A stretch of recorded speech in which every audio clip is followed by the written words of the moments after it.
AlphaTauri this season have had more drivers than they currently have points, and that is never a good ratio for a team to have.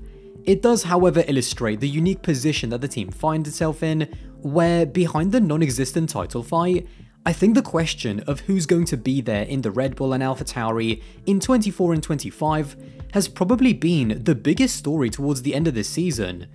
Regardless of which drivers get the seats, one of Ricciardo, Tsunoda and Lawson will surely get left out in 2024. To be honest, it seems like the momentum is literally swinging from race to race. Yuki scores a point and it seems like he is a lock to stay. Ricciardo has a positive return and then it seems like he is a lock to stay. Lawson has a really impressive Monza, and all of a sudden he is a talent worthy of being there.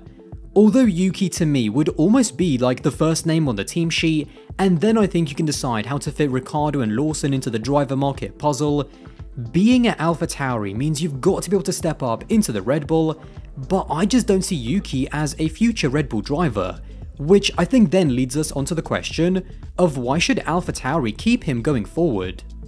Right off the bat, the first thing that I want to say is that I don't think either Horner or Marco see Yuki as an option for Red Bull. I've never been able to fully put my finger on it, but whether they don't think that his level of performance has been that impressive, or whether as a character they don't think that he would suit the pressure and environment at Red Bull, something for me has just never clicked. There's no denying that Yuki has developed massively in his 3 years in F1. I have said before on my channel that his rookie season in 2021, given the car that he had, is one of the most disappointing and embarrassing rookie seasons I've ever seen. But the way he improved in 2022, and especially the jump that he's taken in 2023 with Gasly leaving, and despite a very poor car, has been very impressive.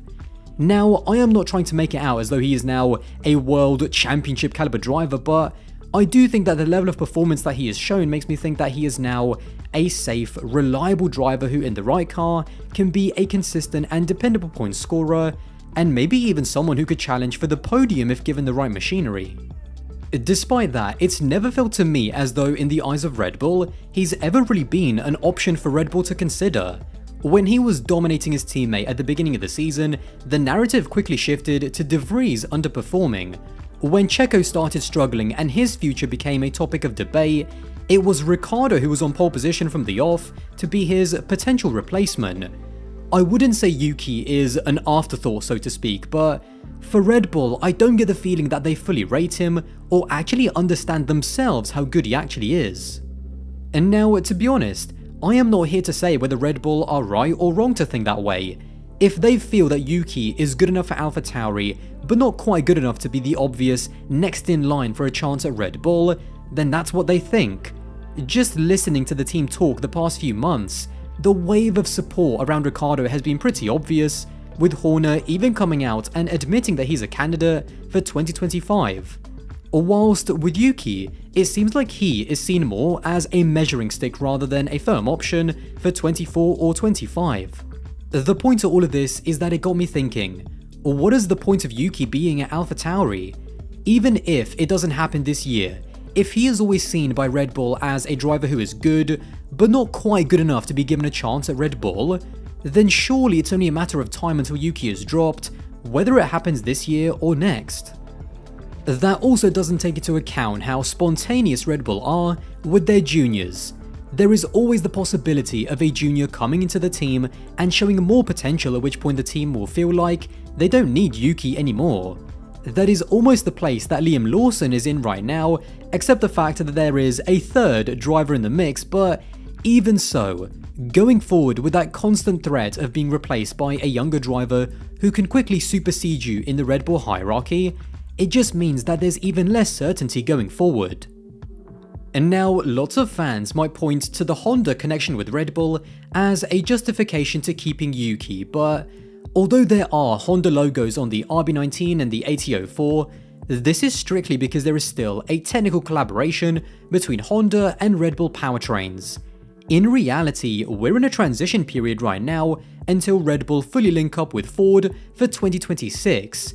And so the Honda influence is quickly disappearing from Red Bull, which means not only do they not have as much say on Red Bull decisions, especially something as big as their driver lineup, but Red Bull also don't have a reason to listen to them anyway, considering that they're going to be competitors in 2026.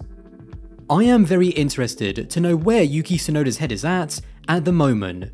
Does he feel like he has the full, unwavering backing of Red Bull, and does he 100% see his future as Max's teammate at the top team? If there is doubt in his mind around any of those questions, then he has got to start sounding out potential options for 2025 or even 2024 before he finds himself pushed out of the team. There is still plenty of races remaining this season, and how the AlphaTauri driver situation will play out is still up in the air. If for whatever reason Yuki is not retained, or if he feels beforehand that there isn't a future for him at AlphaTauri or Red Bull, then what are his options in the short term? Well, in terms of next season, I really see only 3 possibilities. None of them are him racing for Red Bull because I don't think he's anywhere near Red Bull's radar, and I also don't see him at Alfa Romeo whoever see available either, as they already have an established driver in Zhou, as well as their own academy driver in Porsche in Formula 2, who is the favourite to win the title. The 3 possibilities for me are: number 1, he is retained by AlphaTauri, although I think that would be at most a 1-year deal which gives everyone flexibility. Secondly, I think he could be dropped, and on that occasion I could see him slip into Ricciardo's old role of being Red Bull's reserve for 2024 with a year on the sidelines. Or, and this is the most exciting, I could see him joining Alex Albon at Williams if the team decides not to re-sign Logan Sargeant. And now, to be honest, except for Ricciardo, whichever driver out of Tsunoda and Lawson who misses out on the AlphaTauri seat, I could see either of them trying to go to Williams. Now, granted, I do think that it would be under different circumstances, because if Tsunoda misses out, I think he'll try to cut ties with Red Bull and, like Alex himself, go to Williams with no strings attached. Whilst if Lawson misses out, I think Red Bull themselves would try to strike a loan deal to put Lawson in there to gain experience for 2024. Ultimately, all of this hinges on the performance of Logan Sargeant and on the driver decision at AlphaTauri. On paper, I think a Tsunoda-Albon lineup would be really strong for Williams. Alex and Yuki have a great relationship already, so straight away you'd be getting a strong and collaborative teammate dynamic.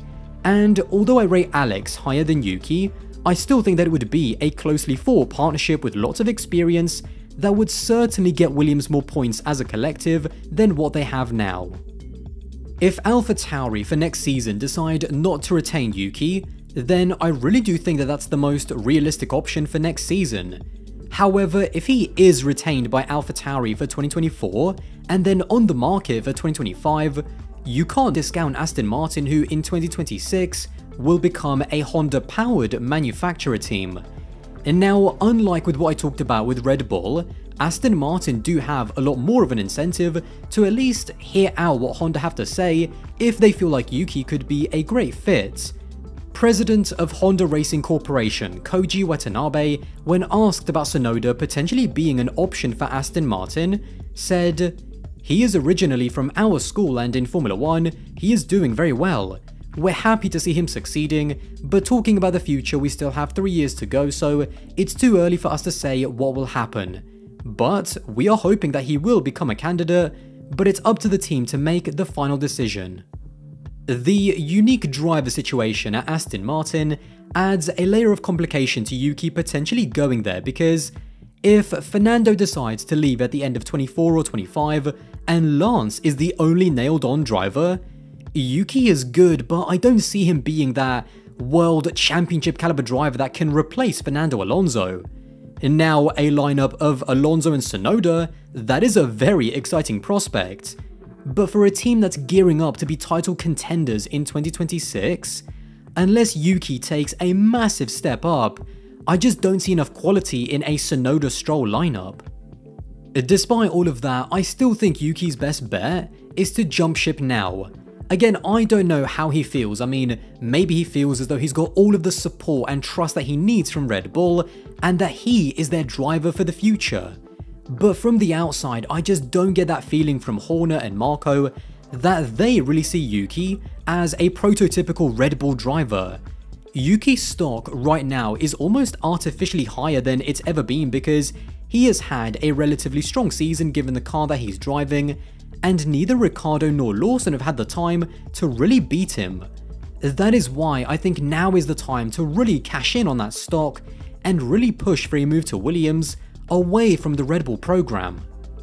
At Williams, in a smaller team that is still competitive, but doesn't quite have all of that noise and all of that pressure that comes along with being at AlphaTauri, I think it's the perfect place for him to really develop even more, and if he compares well against Alex or even starts to beat him in the next year or two, then in 2025 or 2026, he can really push for that Aston Martin drive with the backing of Honda. Well, there you have it. Let me know all of your thoughts about Yuki's future below, and if you did enjoy this video and want to support the channel, then don't forget to subscribe, that would be massively appreciated, and I'll see you in the next one.